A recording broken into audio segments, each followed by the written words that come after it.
All right. Yeah.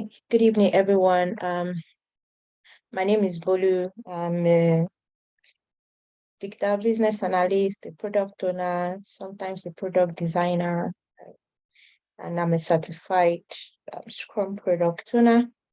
And tonight, I'll be taking you through requirement gathering and documentation, how to elicit requirement, basically what it entails, what does requirement entails. Um, it's good to know, it's good to know that this is majorly for business analysts, but because you're part of a team, it's nice to know what your business analysts are up to, and also having this knowledge is good for you because being in an agile team and when you get to work in real life and your BA is saying, I want to elicit requirements, you know what it entails, what it's about, how to go about it. Or if your business analyst is not around, you can easily step into that shoe and work can continue even without your BA being on the team. Okay, so 1 minute, please. Let me just add this.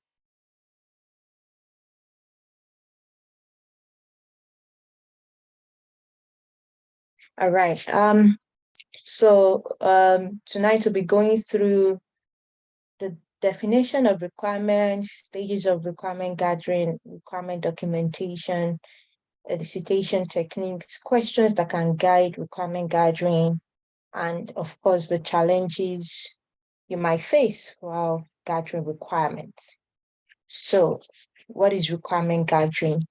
Um, so requirement gathering is the process of determining what your project needs to achieve, what needs to be created, and what needs to be created to make that happen. Simply put, is um, what what does this, as a business analyst, you have been employed in a company to bring about change. To improve process.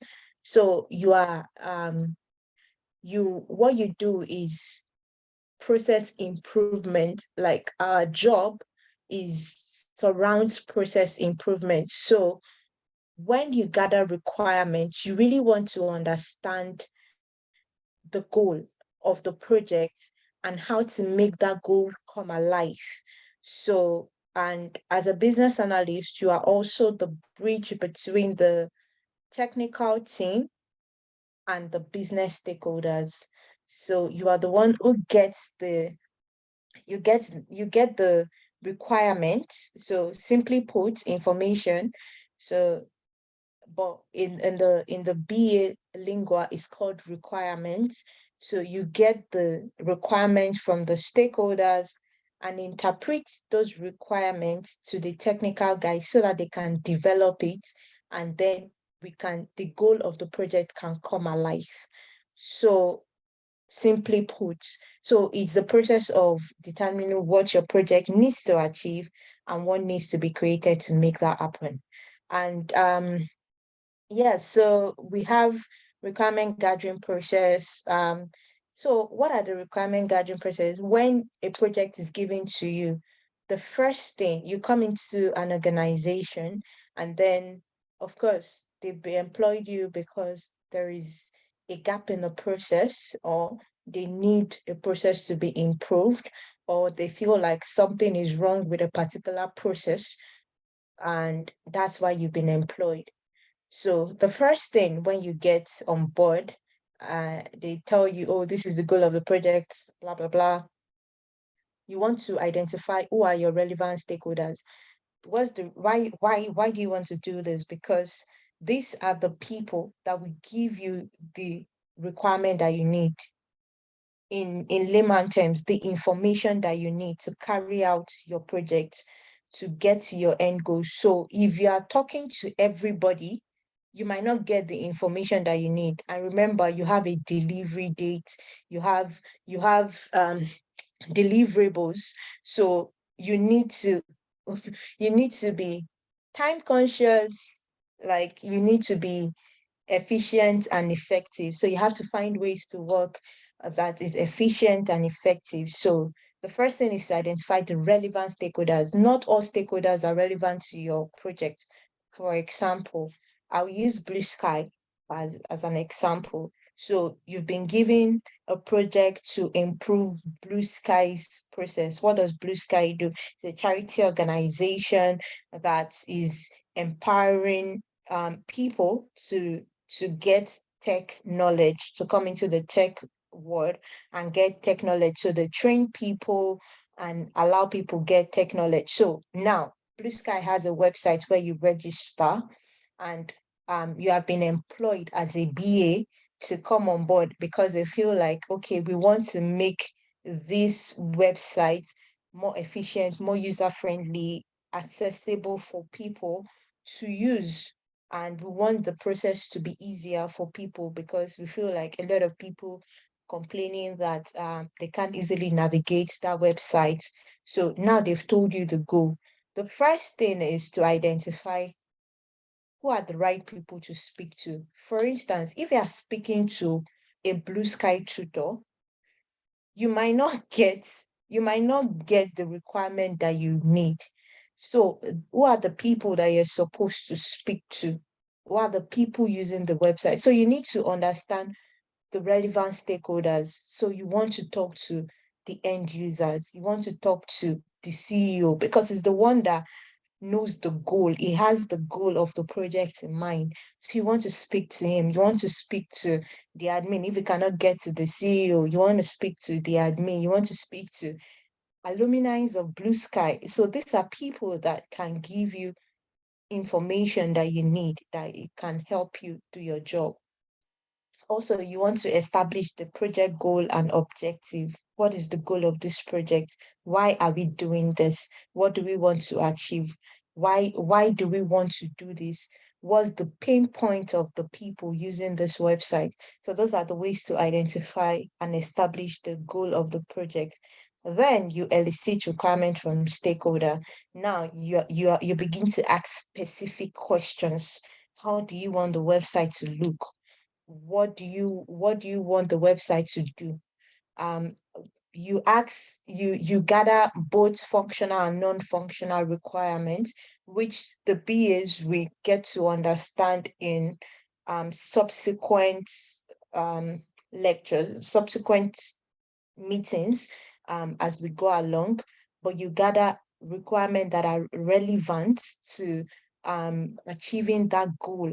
So you want to elicit requirements, you're asking specific questions of, okay, um, what should be the look and feel. You are thinking about the UI, you are thinking about like the UI is the user interface. So when you come on a website, how the landing page looks, how it feels, do you enjoy it? Then the user experiences, how easy was it for you to navigate through that website?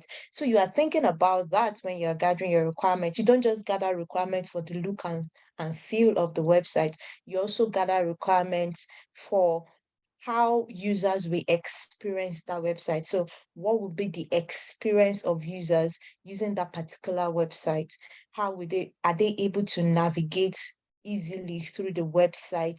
Does it have a lot of pages to go through before they can? Is it a single sign-on? Is it a multi-factor? So all of these things you are going to factor in. How do they want the password? What's the security of the website like? How many people can use this website at a time? So you ask all these very important questions. Where do you want the logo to be on the website and all of that? So these are important questions. So you are eliciting requirements, asking all these questions. And the next thing is to document requirements. So as BAs is important. I'm going to be addressing BAs. Like I said, this is a BA's job. So you document requirements. So you can, depending on the environment where you're working, because we have the waterfall environment and we have the agile environment.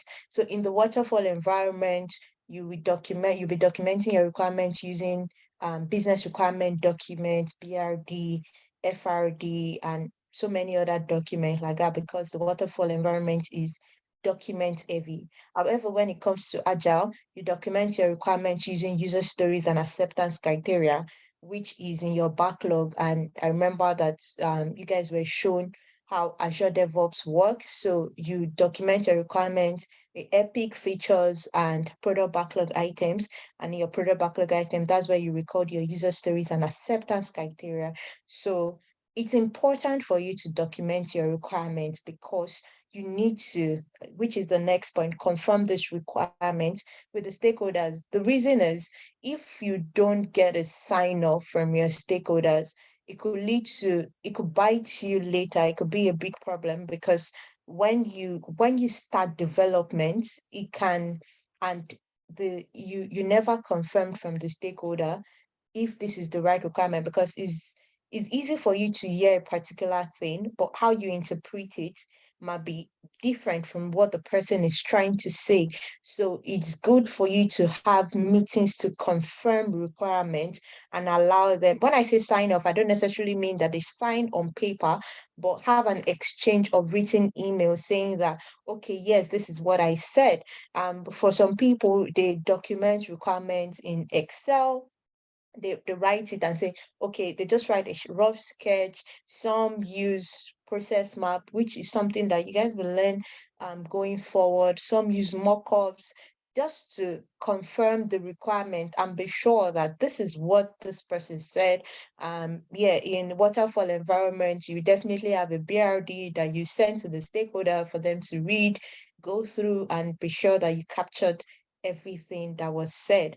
And then once you've confirmed the requirement, now you need to prioritize the requirement. What goes first? What is more important? So now for example, blue sky, we're using the blue sky example. So what is more important? So the sign up feature will come before any other thing because if users cannot sign up, they can't use that website. So this will be our priority, our own page. These are things that will be priority because we want users to be able to see the website. So all of these things. So you have to prioritize your requirements in the way it should be developed, especially in agile environment because we work um iteratively. So we work per sprint. Some do 1 week, 2 weeks, or 4 week sprints, depending on the organization. So, and for we have a minimum viable product, which is MVP, that we have to deliver per sprint, depending on the organization. So there's a deliverable for every sprint. So that's what is important for you to prioritize your requirements, which one comes first. And you guys will be working hand in hand with your PO to have this done as you go along in your sprint. And the last thing is never make assumptions. So when you meet with a stakeholder, do not assume, do not say, okay, this is what I think that stakeholder said, because that might be totally not what they mean or what they are trying to say or what they are trying to pass along. So it's very important for you to confirm and reconfirm and never make assumptions, never assume, never. I know that we business analysts, I mean, we are creative, which is not a bad thing. Is not bad, but it's very important for you to confirm whatever it is that you are thinking about. Don't say, okay, I think that the stakeholder will want this. What if the stakeholder doesn't? So even if you think about something, it's very important for you to go back to the stakeholder and confirm with the stakeholder. So I did an illustration here, which explains my last point. Apologies, which explained my last point better. So this is an illustration of how the customer explained it, how the project leader understood it, how the engineer designed it, how the programmer wrote it, how the sales executive described it, how the project was documented, almost no documentation, what operations installed, how the customer was billed, how the help desk supported, what the customer really needed. So you can see the contrast in what the customer actually needed from how we explained it and see how everything just went. So it's very important for us to never assume as business analysts and go back again and again and again to confirm requirements. So there are several stages of requirement. I'm just going to pull it up. So the first thing is to understand the pain point. So when I mean pain point, what I mean by pain point is, okay, so for why do we really want to do this? What is making this process no longer suitable for use? Or what is the hiccup with this project, this particular process? Why do we want to change it? So you want to understand, okay, it's difficult for users to register for a course. Many users have been complaining that they have to go through different screens before they can finally arrive at um, registering for a course, and is making it really difficult for users to use the website. We want to ensure that the website is easier for people to use. So that's a pain point. I mean, that's the reason. So you want to understand the why. What's the reason behind this requirement? Why do we want to change this process? And then you have to ensure that you eliminate language ambiguity. So you want to be sure that you are as simple and as direct as possible when you're speaking with stakeholders. There is no ensure that you are breaking it down. You are not you There's no barrier in understanding. So if you are talking to a non-technical stakeholder, ensure you are not using tech linguas to communicate with that stakeholder, because you wouldn't get almost nothing from the stakeholder, because stakeholder cannot understand you. So when you are gathering your requirements, it's very important. Identify corner cases. So when I say corner cases, what I mean is um what could go completely wrong? What's the thing that we've not thought about? What are the alternative routes? So we have the happy path, okay. We have the, oh, this is how it's going to go, is a straightforward process. So, but in that straightforwardness, what could go wrong? It's very important for us to think about it and think about scenarios that could work. What scenarios can we write to cover up for those alternative, that we are already making provision for those alternative path. So if what could go wrong, is important that when you are gathering your requirement, you're already thinking about it so that you can cover for these scenarios. Then now that you've done this, write your user story.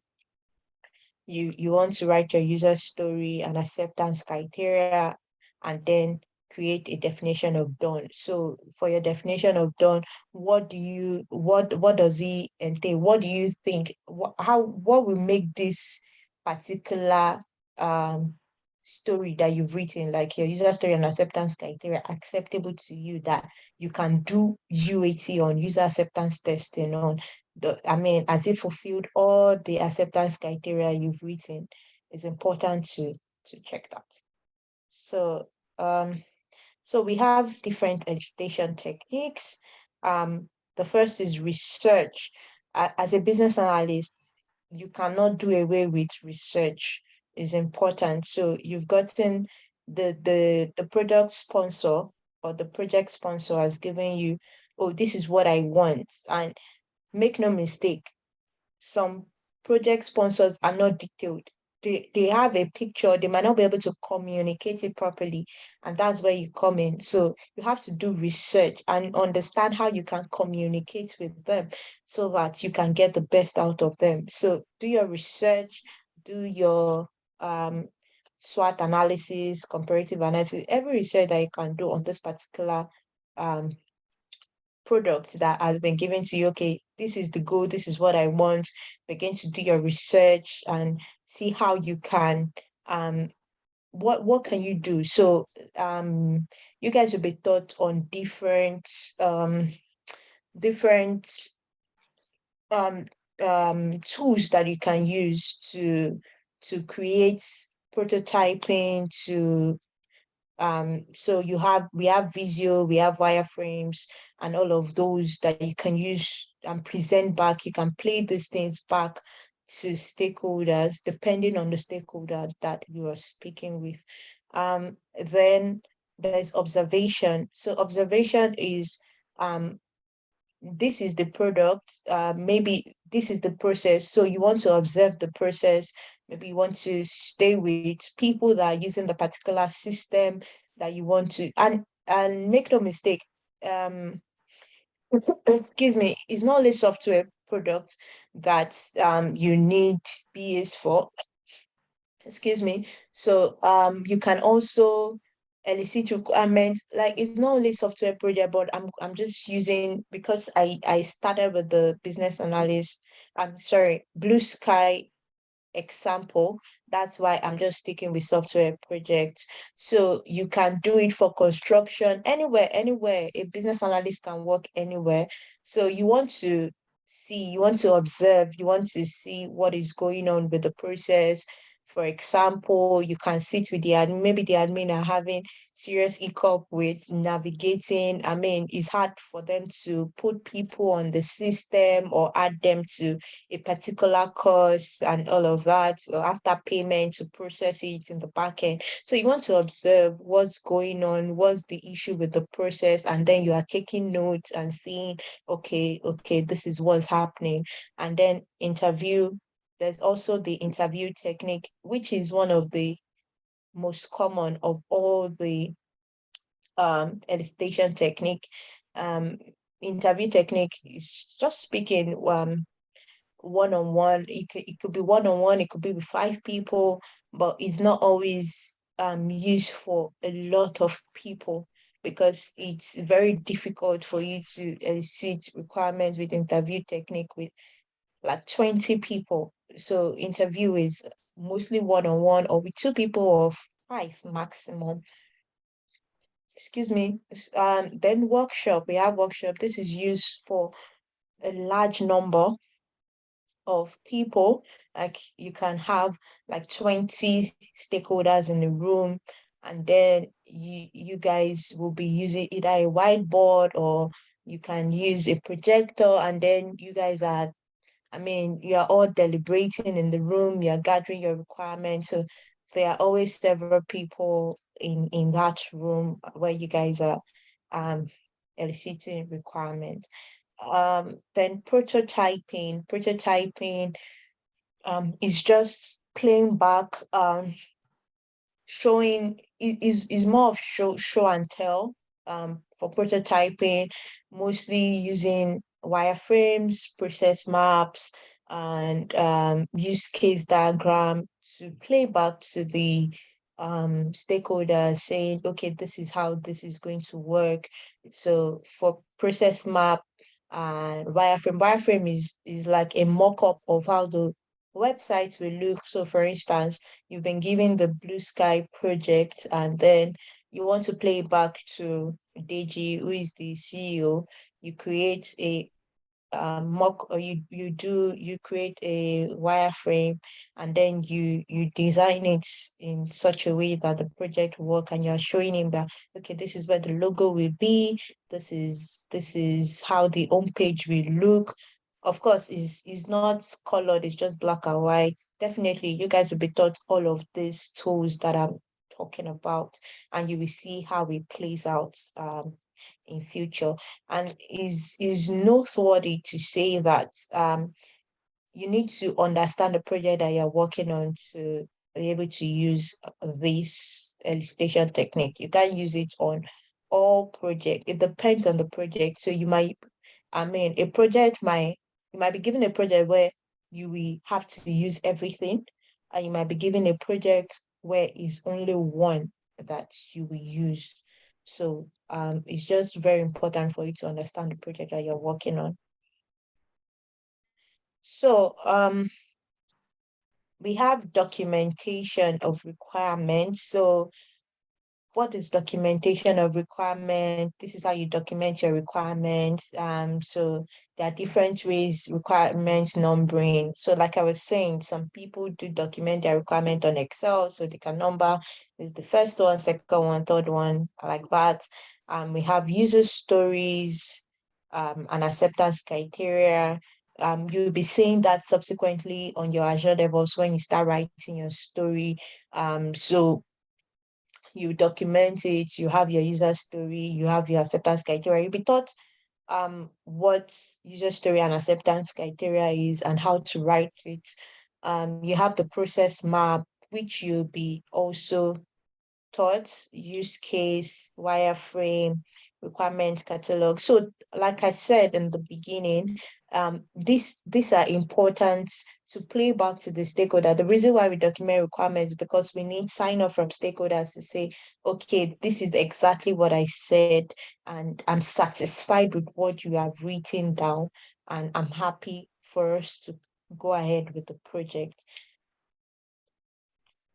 So some questions that can guide you in your requirements are, what do I know about this feature? So you must have done your research.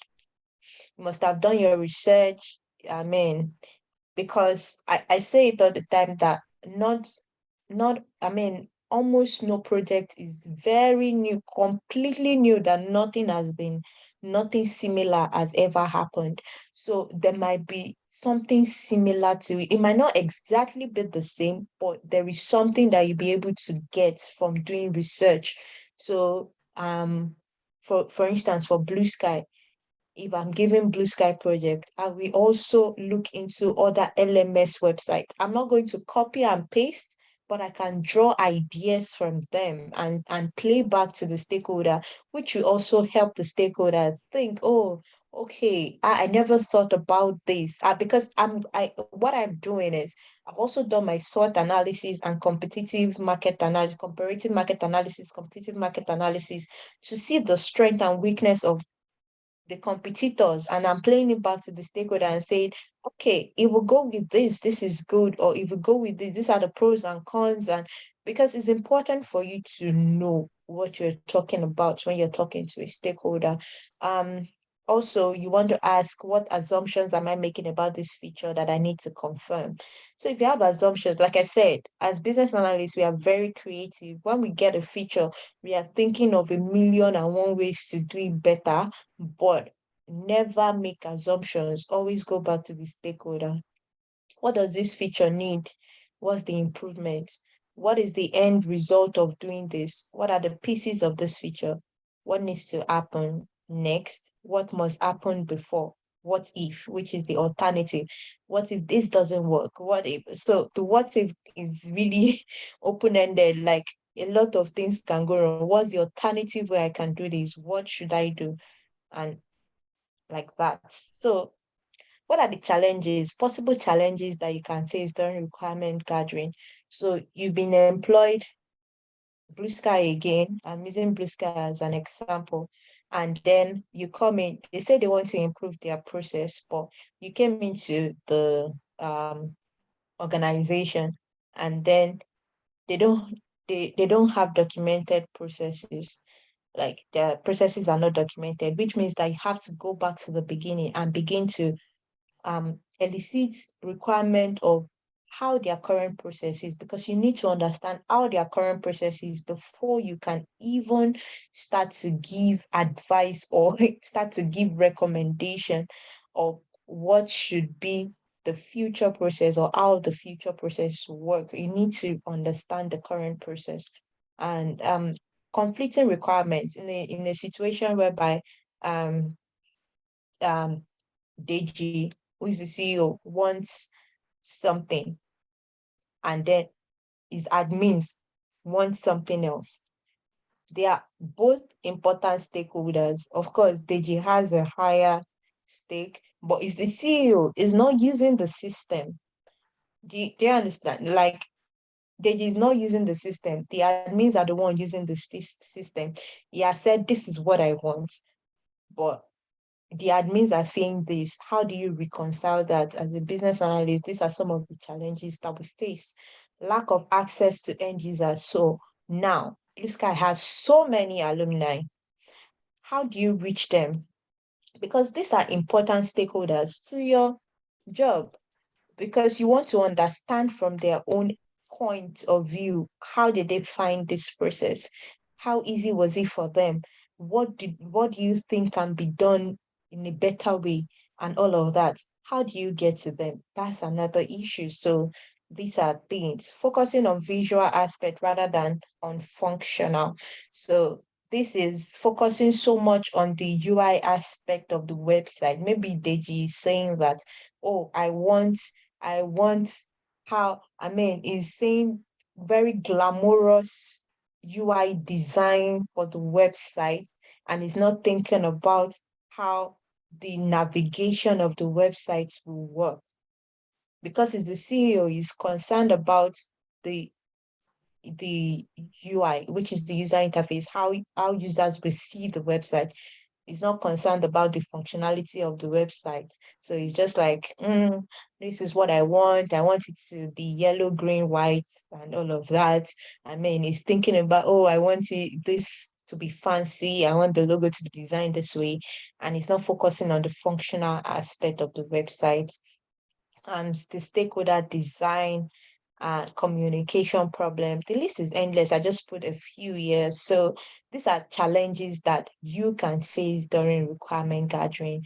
And there are several, like, is just really understanding the stakeholders that you're dealing with. So for conflicting requirements, you need to ask, I mean, you need to understand, make them understand the pros and cons of what they are requesting for. Just present it back to them. And then they, like, that helps, because they are part of the process. They need to be part of the process. And then you are speaking with them. Okay, I understand. You can't shut any of the requirement out, no matter what did you want. Is the project sponsor. We need his money to be able to complete this project. If not, we can't go ahead. He wants the glitter and glam of the website. Okay, fine. That's what he wants. You can't discard his requirement. The admin are focused on the functional part of the website, because they are the one racking their brain every single time on how to do workarounds on this website. Nothing is working straightforward. So admins are also right. So now you need to call both of them in a room and say, okay, this is the pro, this is the pro. Okay, can we do this one before this? They are both important, but if we do this, this is what we achieve. And play numbers back to stakeholders, because that's what they're majorly interested in.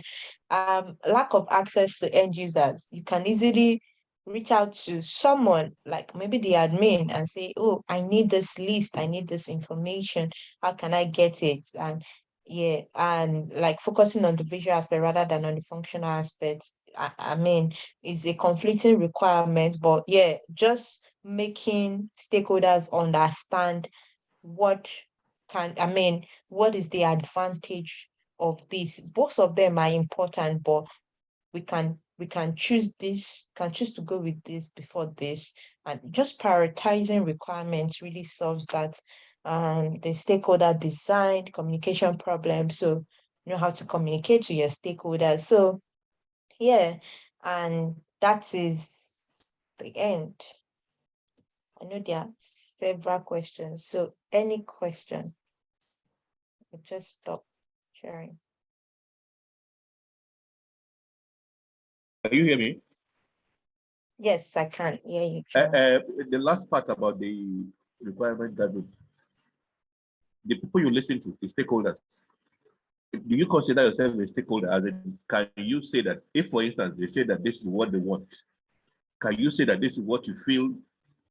Can you put your own idea as in, like, this is what you also feel it should be? Are you allowed to do that? Yeah, yes. As the Okay. business analyst, Yes. definitely they have employed you for your brain. So Okay. you Okay. can So play back your ideas to the stakeholder, okay. but Okay. So you you can't you're not enforce. confined. You're not confined within what they want. You're not confined within what they want. You can explore. That's what I mean. I can hardly hear you. You're not confined within what they want. You can explore. You are not consigned. Confined. We are not held within the confines of Confined. what they say Okay, you want. okay, yeah. Yes, I you're mean, not. that's the beauty. That's the beauty of doing your research, to be honest, and playing Okay, back to them and saying, oh, this is what is happening in the market. This is all right, the excellent, reality. Yeah. So you can show excellent. them, you can say, this is the reality, this is what is happening in the market. This will be really good if we go this way, but you cannot enforce on them, Excellent, to be honest. But excellent, so excellent. now it is your job to convince them to Convinced. Okay, go with what is the okay, reality, because stakeholders can be glamorous. Stakeholders can think of beautiful things that might not work. Do you get? But practical. it is now your job to ensure that they're able to see what is the reality, what is attainable, what is realistic. If that makes Okay, sense. well, thank you. You're welcome. Any other question? You could just raise your hand. If you have a question, you can raise your hand.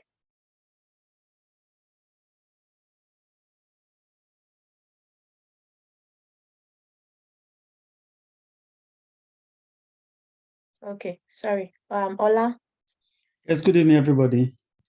good evening. Yeah, please, you said something about waterfall. Can you expatiate that, please, for us, please?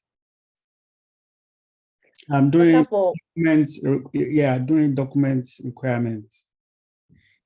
Okay. Waterfall is an environment just like Agile. Right now you're working in an Agile environment. I believe that's when Mochi took, or I think it was Mochi or Olaomi that was talking about environments. But yeah, so the as a business analyst, excuse me, so we have, I mean, in the project management world, in doing projects, we have the waterfall environment, we have the waterfall methodology of doing things, and we have the agile methodology of doing things. So as a business analyst, if you find yourself in the waterfall environment is document heavy. So you are expected to create um, different documentation, um, ranging from BRD, business requirement document, functional requirement document, system specification document, use case documents, right, draw use cases. There are so many documents, to be honest. Like I can't remember off the top all the documents off the top Sorry. of my head, Yeah, but so there are sorry. so many. Yeah, sorry. So I think it's just like documenting everything from the start to finish, like every step. Exactly. Okay. Yeah, and also the waterfall environment is very rigid. So at the start of the project, you've gathered all the requirements, like just once document it, they get sign off, nothing can change till you guys are done, and then you play back at the end of the project. If it's a 1 year project, to play back to the stakeholder or to the client. However, in Agile, because it's iterative, so after every sprint, like every 2 weeks, so we have sprint review where we play back what we've been able to achieve to the stakeholder. So the stakeholder can easily correct whatever it is. They can ask for change. Agile is more flexible. They can say, oh, this place I put this logo, I don't like it. So of course we have a change request process. It depends on the organization, to be honest. So you get the change, document it in your backlog, and for the next sprint, if it's a high priority change, you can take it into sprint. If it's not a high priority change, it can wait. If it can wait for a while, it can then wait. You don't necessarily have to take it into sprint immediately. So yeah, they have their pros and their cons, but most companies now are tilting towards Agile. Agile is just waterfall plus agile because people are taking some of the pros of waterfall, which is the documentation, and the pros of agile, which is the flexibility, and bringing it together. One very good example of waterfall project are construction projects. So you can get a mortgage, buy a house with the developer. You don't see the house is completed, so you cannot even, do you get? But in many software products, we use Agile to develop them because it's good to play back and it's easier to correct and all of that. So yeah, that's the difference between both. Thank you. You're welcome. Any other question? Any question from anyone?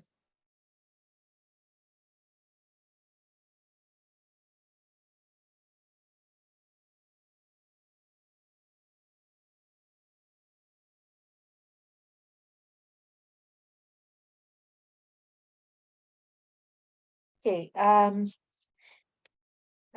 don't know if I can just do a quick role play with someone on how requirements gathering goes in the next 14 minutes. I hope I need a volunteer. So you'll be the product owner. Please have a project in mind. Please don't tell me your team's project. Thank you. But just have a project in mind, and then you be the product owner and I'll be the BA, just to show you how this works. Quickly, anyone wants to, anyone wants to volunteer. It could be a BA, Scrum Master, DA, anyone. Just have a project in mind. Project in mind. Okay, Olushola. Hi, Olushola. Good Hello, yeah, evening. good evening. Yeah. Yeah. Okay, yes, I want to be the product owner. Okay, you want to So be my product owner. Okay. yes, Thank please. you. All right. So we are just going to role play very quickly.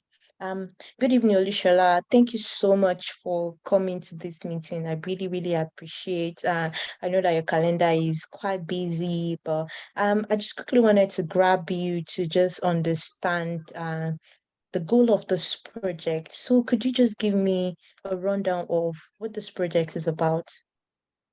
Yeah, my project is not too much, but I want to build a house, and this house I want it to be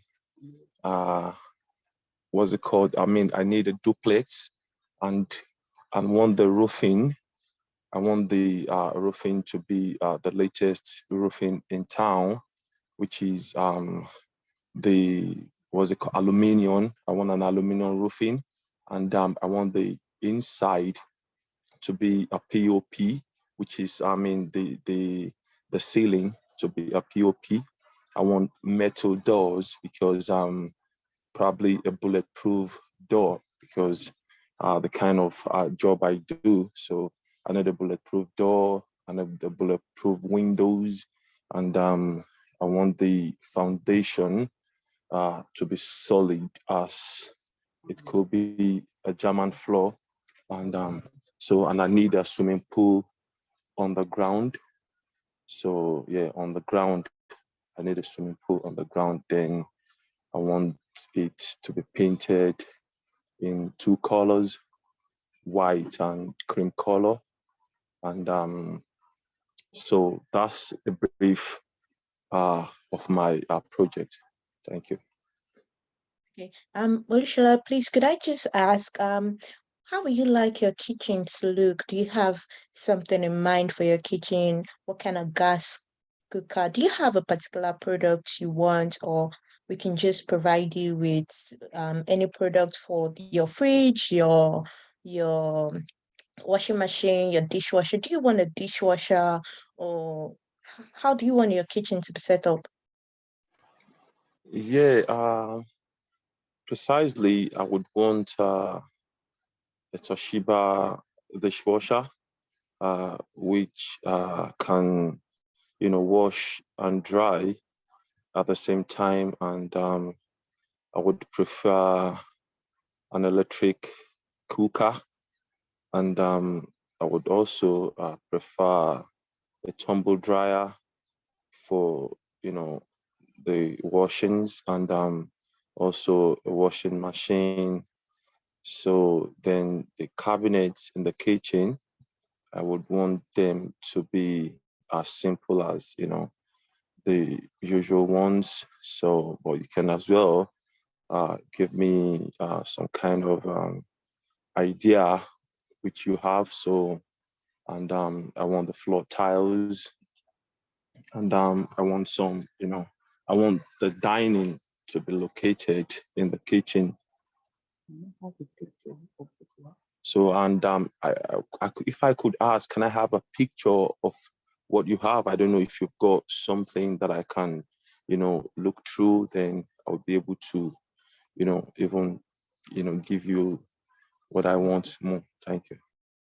Yeah, definitely, Olushola. Yeah, I just called for this meeting, a quick meeting to just have a picture of the project mandate, to get the project mandate from you. Definitely after this meeting, based on your requirements, I'm going to send you some pictures and create a mock-up and show you what you're looking for, and get all the um some other pictures that you might like, similar products, and show you from our brochure, if that's okay.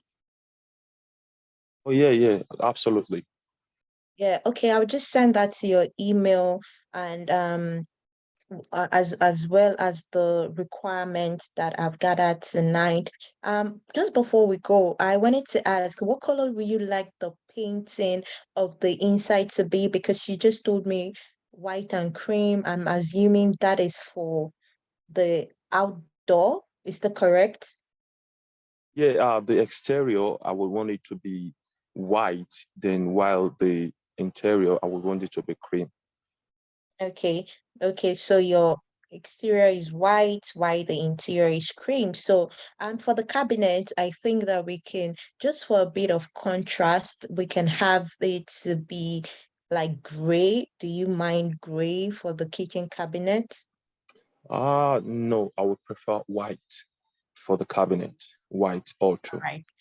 No worries at all. Thank you very much, Olushola. Is it possible for me to book another meeting for probably next week, Tuesday? Does that work for you in your calendar? So we can go through this requirement, and can you bring along the catalog that we have in my company, and also show you some mock-ups that I've drawn up, and play that back to you? Uh for next week, Tuesday, I think that would be too far for my schedule, because I would prefer something soon, probably before the end of the week. So I don't know if that would suit you. Thank you. Okay, end of the week, Friday. Yeah, Friday. Friday is fine. Thank Okay. you. All right, that works. Thank you very much. I really, really do appreciate your time for this meeting. I will definitely send you an email as soon as I drop off the call, so that you can go through the requirement that I've gathered, and then you can give me your sign off so I can go ahead with um preparing the requirements, if that's fine by you. Oh, you're most welcome. Thank you for your time. So hope to see you soon and get the feedback as soon as possible. Thank you. Thank you, Shala. Have a great day. Good night. Good night. Thank you. All right. Thank you so much, Olushola, for the quick role play. And yeah, basically, that's how requirement gathering works, depending on the project. So Olushola took us to building project. I didn't see that coming, but yeah, I mean, they can put you on the spot anytime. prep major. I don't know if it's Deji or Lowry. It's me actually. Ah, Yeah. That was a difficult stakeholder there. Well done, I Lucia. mean, All right, thank you. I didn't actually see that coming, but that it threw me off my feet, but I had to. well, it's like